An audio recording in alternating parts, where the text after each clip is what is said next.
Welcome to the Mama Needs a Moment podcast with your hosts, Chrissy and Cindy, co-founders of HER Health Collective, and moms who understand the chaos of juggling it all. But here's the thing, your well-being matters. That's why we're on a mission to change the way moms take care of themselves. This season, every episode features a roundtable conversation, bringing together trusted experts from different backgrounds to talk about the topics that matter most to moms, creating space for more collaborative, whole person care. These episodes are short, meaningful, and easy to fit into real life. You'll hear from our HER expert providers sharing expert insight and real-life tips you can use right away. Learn more about them in our free provider directory linked in the show notes. So take a deep breath, grab your coffee, and let's make these moments count. Welcome to Mama Needs a Moment, and we are here with some of our HER expert providers. We'd like to give them a nice warm welcome and thank you for joining us today. We are recording our roundtable discussion on household systems that actually reduce stress. When most moms think about reducing stress, they often focus on doing more. I have to do this. I have to figure this out. They try to get more organized or somehow becoming better at juggling it all. But what if the answer isn't doing more at all? What if it's creating systems that help your household run more smoothly so you're not carrying everything alone? Today, we're exploring practical ways to reduce the mental load through routines, communication, delegation, sensory-friendly environments, and family systems that support everyone in the home. We'll discuss how small shifts can create meaningful change and help families move from simply surviving to truly thriving. Before we dive into our discussion, we'll have each expert introduce themselves and share a bit about their areas of expertise. And please don't forget, if you'd like to watch this conversation and see all of their faces, all of our podcast episodes are also available in video format on our YouTube channel. So I'm Dr. Catherine Hutchinson. I'm a licensed psychologist and I'm a clinician at Peak City Psychology in Apex. And my specialty is working with women and moms, particularly sort of across the developmental trajectory of being a mom, from perinatal all the way through launching your kids to parenting adult and young adult children. So this is a topic I talk about pretty much every day, I would say. Hey everyone, my name is Brittany Winslow. I am a pediatric occupational therapist and I am the owner and CEO of Emerge Pediatric Therapy. I have become really passionate also about this area in the last few years, being an ADHD mom of 3 myself. And so I feel like a lot of the area that I spend my time in now is understanding sensory processing, executive function, self-regulation, and all like the whole family system to understand how we can best support everyone and not just the kids. We have obviously the bread and butter of what we do in the clinic is working directly with kids, but that work gets so much richer whenever we factor in everyone in the whole family. So I've been spending a lot of my time in that in the last year or so. So excited for the conversation. I am Anna Elizabeth. I'm what I call a healing specialist. So when we have conflict or trauma in our life, I use life and spiritual coaching, energy medicine, and intuitive guidance to help people create solutions by looking at their internal gifts that they have and the external resources that they have to achieve whatever that they want so that they and their families and their communities and their work can thrive no matter what's happening around them. Hi, everyone. I'm Kate Lehman. I'm a nurse practitioner and a certified nurse midwife. And I am the founder of a practice, Mother Love Wellness.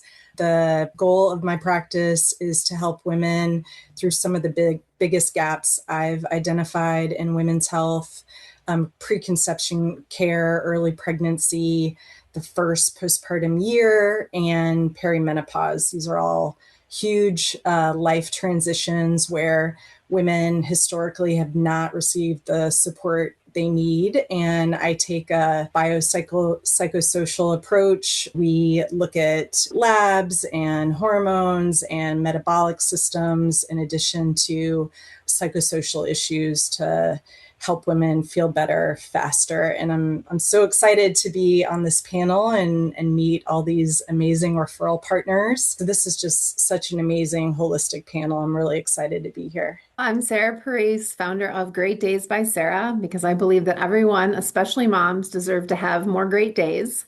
And I'm known for helping moms, no matter how busy, no matter how overwhelmed, carve out just 2% of the day for their own wellness, not just the physical, coming from the personal training standpoint, but also the mental and emotional. So think fitness, food, and finding your best self at every age and stage of motherhood. And systems are my jam. So this is the only way that we get through the day. I'm really excited for this chat today.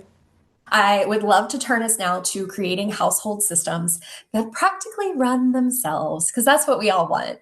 The most successful households don't rely on one person, mom, to remember everything. Instead, they use some type of system, and it can be different in every single household, but there is some system in place that reduces that decision fatigue that we mentioned in a previous episode of 30,000 decisions a day, triple that for moms. We want to lessen that mental load. We need to make our daily life more predictable for ourselves and our family, our children. The goal is not perfection. We talked about a lot about that in the last episode. It's reducing the amount of mental energy required to get through the day. What household systems create the biggest reduction in stress for moms and families? And I would really love for us to be like very action oriented, very practical. Like this is an actual system that moms could implement. I think one, laying the foundation for the fact that as whatever, moms, household managers, whoever's running all of this, I think us also factoring in our own needs first and understanding what we need to be successful, because how I show up in my household and how my kids respond to me is going to depend on a lot of these factors of making sure that I have my basic needs met, my executive function and self-regulation is at full capacity. So one strategy that I use is, it's a little bit of gamifying this, I feel like, for adults and for kids. But for me, I want to look at what are the things that are the most mentally demanding and making sure that I'm pairing that at a time that I have the capacity to do that. So we're not trying to like white knuckle through making a grocery list or meal planning if I'm really tired. I love to go to my favorite coffee shop, get a coffee, get a pastry, and kind of bulk do my planning for a week. I look forward to it. I look forward to the whole experience, right? I've curated this opportunity to do that. So for me to just kind of set things up for the week, that reduces a lot of stress because I'm doing that at a time that I enjoy. And then another part of this, of the gamifying it with kids, I was just working with a client yesterday who trying to figure out how to clean up spaces. She looked at it, it's overwhelming. The task was too big. She didn't know how to get started. So we talked about looking at it as a hidden picture game. So we've all seen those ones where, you're looking at the picture and you're looking for all the puppies or whatever. So we talked about like, let's look in front of the space and let's make this a hidden picture game. First, we're going to look for all the, in this situation, she was looking for all the, like the trash or the cans or things that she, whatever that is, name the thing, right? So then we're going to get all of this first, then we're going to handle that. Then we're going to look at it again. And what's the next thing in the category? So when we're thinking about, how do we create systems that then our kids are going to also want to engage in and continue with? How can we make this a game? How can we make it more fun? And also, how can we tie all these things back to how we want to feel? I think like we know that we need to do X, Y, and Z chores and things need to get done. Like we know that logically as adults, but then for our kids, they might not have as much meaning. So we do a lot of conversations around, okay, I totally get that you don't want to clean up your room. Like I get it. I don't want to clean up my room either. But let's think about how we feel when we walk into our room and it's really messy versus how we feel when we walk into our room and it's clean and organized. So starting to get an understanding of the feeling of it, and that can really help to drive more meaning behind getting things done and create less friction. Because I think having the opportunity to plan and do the hard things when we're at capacity for it adults, paired with helping our kids understand the motivation and the reasons behind things that hit in a different way, can really reduce a lot of stress and tension in these processes. I love that, Brittany. And I think you hit on a really important point, which is that we need to set aside time to plan and organize, right? Like, so when you're looking at your calendar of your week, you have to have a time that you're going to look ahead at your week and figure out what it looks like. And I think, again, different things work for different families. Like you were saying, you enjoy making that time, like kind of a reward for yourself. Some families like to do that sort of as a family meeting, sit down on, Sunday afternoons or Sunday evenings and look ahead and who has what sporting events and anything big going on at school. So what meals would work, and planning it out so that everyone's involved. It's a collaborative process and everyone's sort of level setting before they start the week. So I think that's really important. The other thing I think is, setting your expectations for yourself. Like families don't need gourmet meals, every night. You don't even need that much variety. You can have a set of 4 or 5 meals that, everybody eats and rotate through those, like just simplifying things.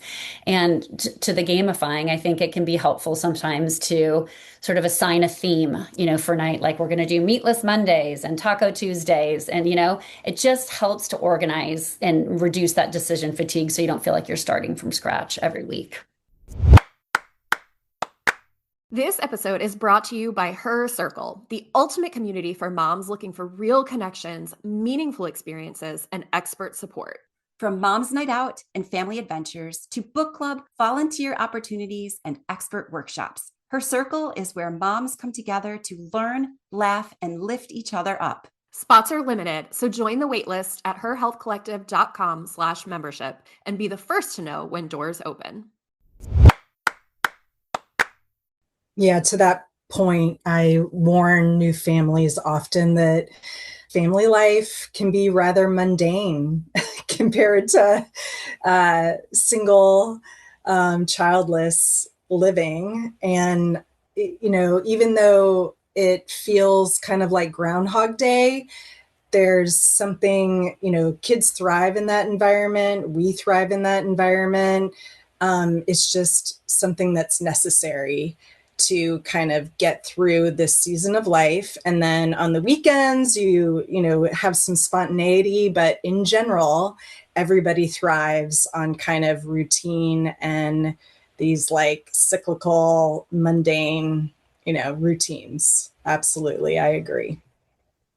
And speaking to routine and schedule and organizing, I think one of the first things in order to be able to build a system that's right for your family is understanding what your family's structure and dynamic is as opposed to other people. So we traveled quite a bit and extensively while I was raising my children. And so we had a lot of moving pieces.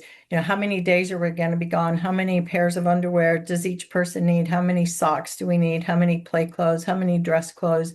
And so what I did initially is I would, again, raising them to be a part of it, I knew that was a part of my structure. And those were some of those decisions that I had to make and part of the processes. So as they got older, they would come to me and they would say, how many days are we going to be gone this time? I would say, okay, looking at our schedule ahead, this is what we have coming. We've got this week. And Friday, we're leaving on vacation. So what do you need? And start thinking about that. And they would come and they would say, how many days are we going to be gone? And are we going to have a dress event? And they would be responsible for packing their own clothes and then coming back to that perfection piece, right? I had to trust that they were going to do what they were going to do. And if not, there was always a store where I could stop. And again, somebody mentioned earlier, learning from their mistakes, right? Allowing them to do that and go, oh, I didn't pack something. And then how can we make that happen? So understanding what your family sort of dynamic is will help you to build better systems that are right for you.